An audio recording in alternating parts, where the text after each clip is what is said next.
আর একজন হাত তুলে দিচ্ছে, এই যে দেখতে পাচ্ছ ছোট একটা হাত। এখন মানে আমার বেবি বয় না বেবি গার্ল হয়েছে। তো আমার নর্মাল ডেলিভারি না সিজার হয়েছে, এটা 2 নম্বর হলো যে আমার বেবি কয় মাস হয়েছে। কারণ গুড মর্নিং বন্ধুরা, কেমন আছো তোমরা সবাই? আশা করছি তোমরা সবাই ভীষণ ভালো আছো, আর আমি আর আমার সোনা বেশ ভালোই আছি।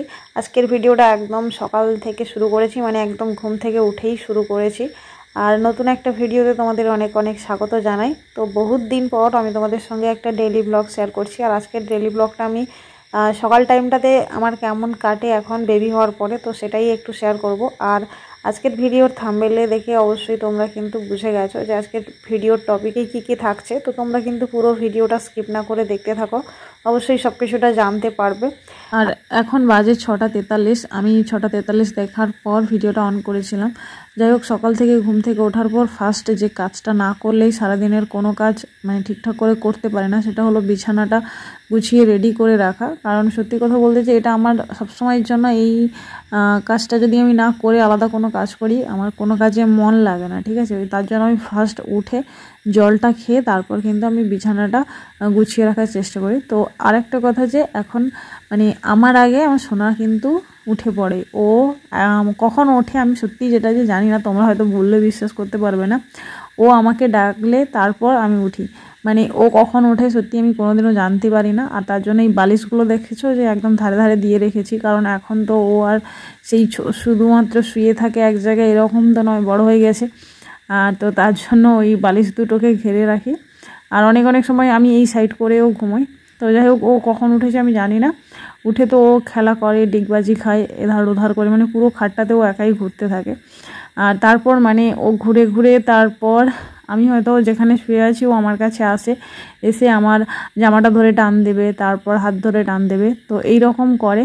আর এই সব মানে তারপরে কিন্তু আমি উঠি, ঠিক আছে। তারপর মানে কি বলা যায়, ও দেখে ফেলেছে যে মা এখন উঠে পড়েছে, তো তার জন্য ও কিন্তু মানে ঘুম থেকে ওঠার পর তারপরে ওকে কিন্তু একটু আদর করতে হবে, ঠিক আছে। ও তোমরা কিন্তু ভিডিওতে লক্ষ্য করলে অবশ্যই দেখতে পাবে যে ও মানে মাছের মতন এরকম লাফাচ্ছিল, ঠিক আছে, যে আমার কাছে আসবে বলে। তো যাই হোক, ওর প্রথমে উঠে আমি কিন্তু ফার্স্ট ওর ডাইপারটা চেঞ্জ করে দিই, যেহেতু সারা রাত ছিল ওর ডাইপারটা পরে। আর পটিও করে দেয় ও সকাল সকাল, ঠিক আছে। তার জন্য সকালে আমি ওর ডাইপারটা চেঞ্জ করে দিচ্ছি। তারপর ওকে আমি টিস্যু দিয়ে একটু মুখটা মুছিয়ে দিলাম। আর ও কালকে রাতে কিন্তু আমাদের কারেন্ট ছিল না, তো তার জন্য ওর জামাটা খুলে আর কালকে রাতে অমনি ওকে খালি গায়ে ওকে ঘুম পাড়িয়ে দিয়েছিলাম। আর তার জন্য ওই জামাটাই আজকে সকালে আবার পরিয়ে দিয়েছি। আর সকালে ব্রেকফাস্ট করানোর পর আমি ওই জামাটা চেঞ্জ করে দিই। রাতের জামাটা সকালে আমি ব্রেকফাস্ট করানোর পর চেঞ্জ করি, আগে চেঞ্জ করি না, কারণ যখন ওকে আমি ব্রেকফাস্ট করাবো তখন আবার জামাটা নোংরা হয়ে যায় খাওয়ানোর পর। তো তার জন্য ওকে আমি একদম ব্রেকফাস্ট করিয়ে মানে বাসি জামাটা ছেড়ে দিই। আর আরেকটা কথা যে ওকে আমি কিন্তু এই রাতেই শুধুমাত্র ডাইপার পরাই, আর সারা রাত মানে দিনেও কখনো ডাইপার পরাই না। আর সারাদিন ওকে ওই প্যান্ট পরিয়ে রাখি। তো যাই হোক, এইভাবেই মোটামুটি সোনা একদম রেডি হয়ে গেছে। আর তারপর ওকে আমি ওষুধ খাওয়াচ্ছি, ওর নাকে একটু সর্দি হয়েছে, তো হোমিওপ্যাথ ওষুধ খাওয়াচ্ছি। সকালে উঠে আমি ওর এই অভ্যাসটা এখন করানোর চেষ্টা করছি, তবে হয়ে গেছে কিছুটা। মাঝে মাঝে মানে ওষুধটা দেওয়ার পর ওকে আমি একটু জল খাওয়ানোর চেষ্টা করি, তবে 90% দিন ও জলটা খেয়ে নেয়। কোনো কোনো সময় ও একটু জলটা খেতে চায় না, আমি একটু ওয়েট করে যাই, আবার কিছু সময় পরে খাওয়াতে চাই। তো যাই হোক, আর এখন মানে কি বলবো, যেই জিনিসটা দেখবে ও সেই জিনিসটাই নেবে। তো আমি ওষুধ খাওয়াচ্ছি, ওকে এখন দিতে হবে। তো এরকম আর কি, দেখেছো, মানে না দিলে একদম ঝাঁপিয়ে পড়বে, ঠিক আছে। দেওয়ার পর ও জলটা খেতে চাইছে, কিন্তু না, যত সময় না দিচ্ছিলাম তত সময় কিন্তু একদম বোতলটা মুখে নিতে চাইছিল না।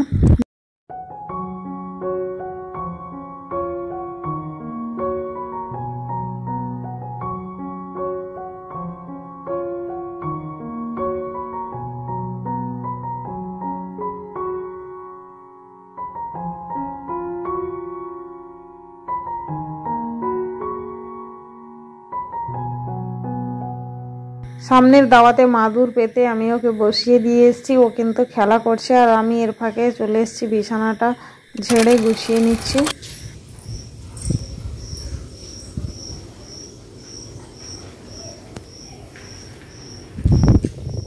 কি হচ্ছে,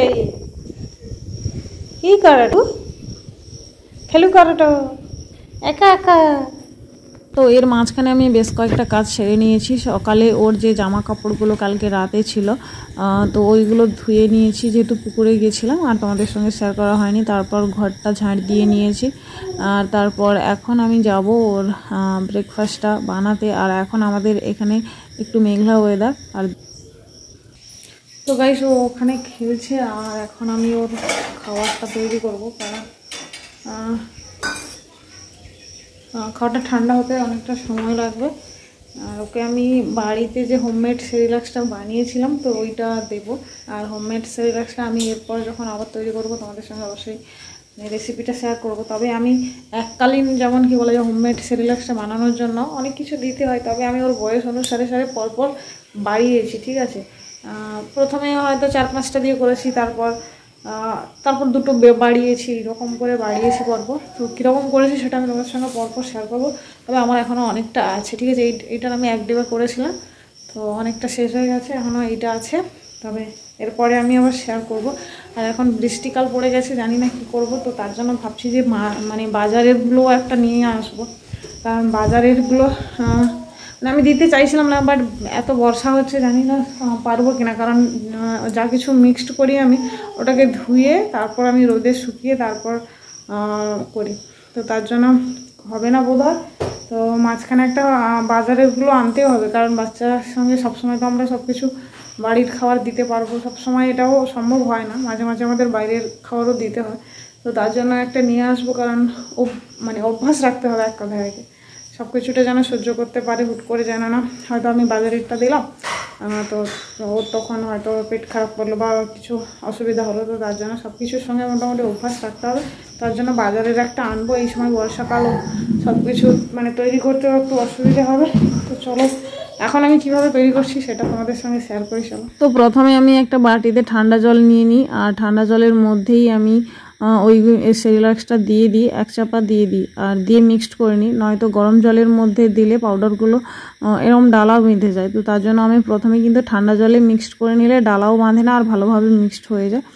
আর তারপর আমি এখন গ্যাসে বসিয়ে দেব। আর আরেকটা কথা, যেটা গ্যাসে বসানোর পর আমি কিন্তু প্রথমে একটু হাই ফ্লেমে ভালোভাবে এটাকে গরম করে নিই, আর তারপর একদম কিন্তু আমি আঁচটা একদম কমিয়ে দিই, একদম মানে কি বলা যায় একদম লো ফ্লেমে করার চেষ্টা করি, কারণ হাই হিটে দিলে প্রত্যেক খাবারের গুণগত মান কিছুটা কমে যায়। তো তার জন্য আমি প্রথমে এরকম একটু হাই হিট দিয়ে গরম করে নিই, আর তারপর একদম লো হিটে সব কিছুটা করার চেষ্টা করি। আর তার ওই আমাকে এখন বিরক্ত করতে চলে এসছে, তো ওকে নিয়ে এই যে এইভাবে বানাচ্ছি রোজ দিন এরকম, ওকে কোলে নিয়েই আমাকে কাজ করতে হয়।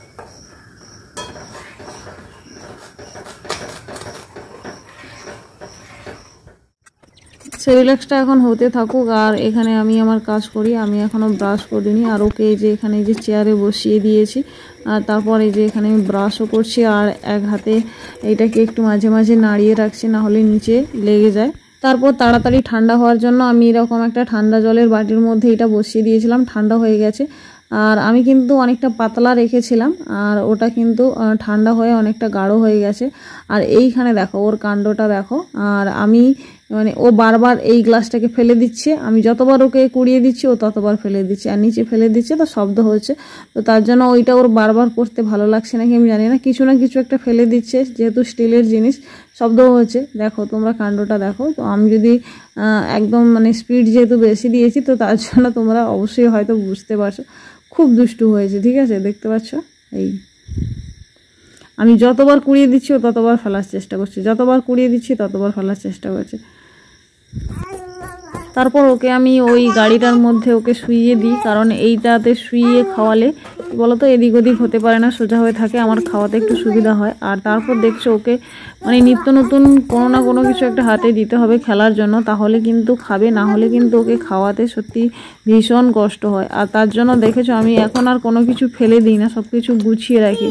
আর গুছিয়ে রাখার একটাই কারণ যে ও কিন্তু একটা জিনিস নিয়ে বেশি সময় আবার খেলতে চায় না, 2-3 মিনিট একটা জিনিস নিয়ে খেলার পর নতুন কিছু একটা দিতে হবে। তো তার জন্য এখন সব কিছু A to Z গুছিয়ে রেখে দিই, তো ওকে ওইভাবেই নিত্য নতুন দেওয়ার চেষ্টা করি, নয়তো এত খেলনা কোথায় পাবো বলো। তো গাইস আর সমস্ত কাজকর্ম সেরে আর এখন বিকেলের দিকে একটু ফ্রি হয়েছি, তার জন্য এখন তোমাদের সঙ্গে আমি ভিডিও শেয়ার করছি। আর একজন হাত তুলে দিচ্ছে, এই যে দেখতে পাচ্ছ ছোট একটা হাত। এখন থেকে আমার সঙ্গে আরেকজন ছোট লোকের হাত পা দেখতে পাবে, মানে অনেক কিছু ছোট ছোট মানুষের হাত পা সমস্ত কিছু দেখতে পাবে। এই দুষ্টুমি করছে, চিরুনিটা ধরেছে লাল কালারের। তো যাই হোক গাইস, তোমাদের সঙ্গে আর আজকে আমি কি টপিকের ওপর ভিডিওটা বানাচ্ছি অবশ্যই তোমরা আশা করি থাম্বনেল দেখে বুঝে গেছো। আজকে তোমাদের সঙ্গে আমি সব কিছুটাই শেয়ার করে দেব, যে মানে আমার বেবি বয় না বেবি গার্ল হয়েছে। তো আমার যারা আগের ফ্রেন্ডস যারা মানে আমাকে মানে ভালোবাসে, অ্যাকচুয়ালি রেগুলার আমার সাথে মানে কমেন্ট করে বা রেগুলার হয়তো ভিডিও দেখে, তারা কয়েকজন বেশ জানতে চেয়েছিল আমার ওই পুরনো ভিডিওগুলোতে, বলেছে যে দিদি তোমার ছেলে হয়েছে না মেয়ে হয়েছে। তো আমার যেহেতু চ্যানেলের সমস্যা ছিল, তার জন্য আমি কোনোভাবে কোনো ভিডিও আপলোড করতে পারিনি, আর তার জন্য আমি কিছুই জানাইনি এখনও অবধি যে ছেলে না মেয়ে হয়েছে। আর তারপর আমার নর্মাল ডেলিভারি না সিজার হয়েছে, এটাও আমাকে কিন্তু অনেকে জানিয়ে মানে কমেন্ট করেছিল যে নর্মাল হয়েছে না সিজার হয়েছে।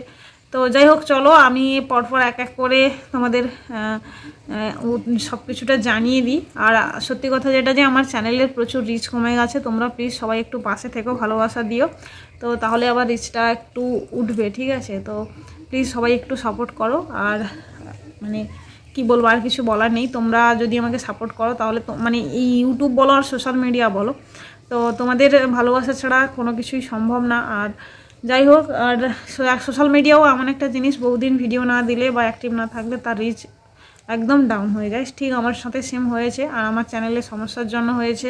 তারপর মাঝখানে আমার বেবিও অনেকটা অসুস্থ হয়ে গেছিলো, মানে বিভিন্ন মানে কি বলা যায়, এটা ওটা নয় জড়িয়ে গেছে, ঠিক আছে? তো তার জন্য বিশেষ করে মেন যে চ্যানেলটার সমস্যা ছিল, হয়তো আমি সমস্যা হোক যাই হোক একটু টুকটাক করে আপডেট দিতাম হয়তো, কিন্তু চ্যানেলটার সমস্যার জন্য কোনো কিছুই আপডেট আমি দিতে পারিনি। তো যাই হোক, কারা কারা আমার ভিডিওর জন্য অপেক্ষা করছিলে অবশ্যই একটু কমেন্ট করে জানিও, দেখি যে আমার ভালোবাসার মানুষগুলো কয়েকজন আছে। তো চলো, ফার্স্ট আমি তোমাদের জানাবো না যে আমার বেবি বয় না বেবি গার্ল হয়েছে। তো যা হয়েছে আমি তাতেই খুশি। তো আমি প্রথম বললাম না যে আমার যেহেতু মানে আমার অনেক কয়েক বছর পর আমার ইস্যু এসছে, আমার কাছে ছেলে মেয়ে কোনোটাই ম্যাটার করে না, যা হয়েছে মানে আমি তাতেই খুশি। আর প্রথম বলি যে 1 নম্বর আমার বেবি বয় হয়েছে, আর ওর এখন মানে কি বলা যায়, 1 নম্বর হলো আমার বেবি বয় হয়েছে, আর 2 নম্বর হলো যে আমার বেবি কয় মাস হয়েছে। কারণ আমি বললাম না অনেক দিন ছেড়ে গেছিলাম ইউটিউব থেকে, এখন ওর বয়স 9 মাস হয়ে গেছে। তোমাদের সঙ্গে আমার অনেক কিছুই শেয়ার করার আছে, মানে নতুন মা হওয়ার এক্সপিরিয়েন্সের সাথে সাথে মানে প্রচুর কিছু মানে কি বলবো অভিজ্ঞতা হয়েছে, সব কিছুটাই তোমাদের সঙ্গে শেয়ার করব। আর কি বললাম যে আমার বেবি বয় হয়েছে, ওর বয়স এখন 9 মাস, আর আমি আমার বেবির নাম অংশু দিয়েছি, আর আমাদের মণ্ডল পদবী, ওর নাম হলো অংশু মণ্ডল, ঠিক আছে? আর আমার নর্মাল ডেলিভারি হয়েছে, আর তোমাদের সঙ্গে আমি নর্মাল ডেলিভারির এক্সপিরিয়েন্সটা তোমাদের সঙ্গে আমি অন্য কোনো দিন নেক্সট ভিডিওতে শেয়ার করব। তো যেহেতু আমার আগে সিস্টার অপারেশন ছিল, পেটটা যেহেতু আমার কাটা ছিল, তো সবাই আমরা জানতাম যে আমার বোধহয় হয়তো সিজার হবে, কিন্তু মানে এরকম পেটে কাটা থাকা সত্ত্বেও কিন্তু আমার নর্মাল ডেলিভারি হয়েছে। তো মোটামুটি আমি নর্মাল ডেলিভারির জন্য কিন্তু অনেক কিছুই মানে আমি সবসময় চাইতাম যে আমার নর্মাল ডেলিভারি হোক, তো হয়েছে। তার জন্য একটু মানে কি বলা যায়, 1 নম্বর যে কাজকর্ম টুকটাক হলে করে থাকতাম, ঠিক আছে, একদম বসে থাকতাম না। তো যাই হোক, ও নর্মাল ডেলিভারি নিয়ে পরে অন্য একটা ভিডিও দেব, আর বলেই দিলাম তোমাদের আর কি। তো চলো গাইস, মোটামুটি এইটুকু তোমাদের কাছে আপডেট দেওয়ার ছিল। তো আমি পরপর নেক্সট ভিডিও আনবো, পরপর করে ভিডিওগুলো আনবো, হয়তো প্রত্যেক দিন দিতে পারবো না, 2 দিন 3 দিন ছাড়া হয়তো আমি দেবো। এখন থেকে তোমাদের যা যা জানার আছে কমেন্ট করতে পারো, আর আমারও তোমাদের সঙ্গে বহু কিছু মানে জানানোর আছে, অনেক ইনফরমেশান আমি তোমাদের দিতে পারবো। কারণ আমার জীবনে মানে কি বলা যায়, কয়েকটা বছর পর যেহেতু আমার বেবি হয়েছে, তারপর জীবনের ওঠাপড়া নামার সব কিছু মানে কি বলা যায়, সব কিছুর পরে আমার বেবিটা হয়েছে। তোমাদের সঙ্গে অনেক কিছু শেয়ার করার আছে, পরপর ভিডিও আসবে। আর একটা মেন ভিডিও যেটা আমার তোমাদের সঙ্গে শেয়ার করার আমার নিজে থেকেই খুব ইচ্ছে, যেটা যে আমার বেবি বয়ের সিমটমসগুলো আমি তোমাদের সঙ্গে শেয়ার করব। আর আমি কিন্তু যখন আমি প্রেগনেন্ট ছিলাম তখন ওই বেবির হার্টবিট দেখে এই হবে সেই হবে এই হবে এরকম বহুত কিছু ভিডিও মানুষ দেখে অনেকে কি বলা যায়, হয়তো সে চাইছে একরকম আর তার হয়তো হার্টবিটগুলো এরকম এসছে। অনেকটা মানুষ ভেঙে পড়ে, ঠিক আছে, কিন্তু আমার সঙ্গেও ঠিক সেম হয়েছিল, কিন্তু ওগুলো কিছু ম্যাটার করে না। আমি তোমাদের সঙ্গে ওগুলো পরপর ভিডিও দেবো যে কেন ম্যাটার করে না, সব কিছুটাই শেয়ার করবো। তো চলো, আজকের মোটামুটি এই ইনফরমেশানটা দেওয়ার ছিল যে আমার বেবি বয় হয়েছে, আর আমি বেবি বয়ের সিমটমসগুলো তোমাদের নেক্সট ভিডিওতে শেয়ার করবো। তো চলো, আমাদের একজন একটু পা হাত পা নাড়ানাড়ি করছে, আমাকে নিতে বলছে আগে, ঠিক আছে। তো চলো, আর এই পর্যন্তই। নেক্সট ভিডিও কি দেখতে চাও সেটা অবশ্যই কমেন্ট করো। আর এখন থেকে চেষ্টা করব রেগুলার টুকটাক ছোটোখাটো হলে ভিডিও দেওয়ার। আর তবে হ্যাঁ, শর্টস ভিডিও রেগুলার একটা করে আপলোড দেবো। মোটামুটি আমি লং ভিডিও রোজ না দিতে পারলেও শর্টস ভিডিও একটা করে দেবো, মানে মিনি ব্লগ দেওয়ার চেষ্টা করবো। তো সবাই সাথে থেকো, পাশে থেকো, আর ভালো লাগলে সাবস্ক্রাইব করে দিও, আর লাইক কমেন্টস অবশ্যই করে দিও। টাটা।